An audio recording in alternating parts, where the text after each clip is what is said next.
Post Eid cricket. School ছেড়েছি ঠিক 25 বছর আগে।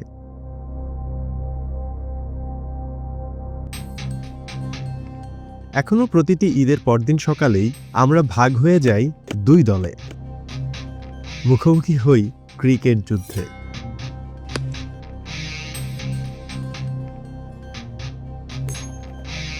ব্যাটে বলে তো বটেই, বাক যুদ্ধেও কেউ কাউকে ছাড়তে রাজি নয়।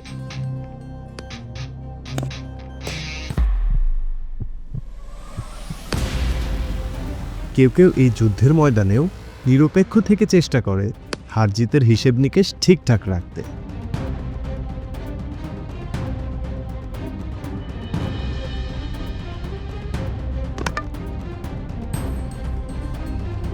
শেষ পর্যন্ত একদল হেরে যায়, আরেক দল মেতে ওঠে বিজয়ের উল্লাসে। কিন্তু আসল জয়টা হয় অন্য কোথাও, ছোটবেলার প্রিয় বন্ধুদের সাথে কাটানো একটা প্রাণবন্ত দিন, যার শুরু হয়েছিল সেই স্কুলের মাঠ থেকেই।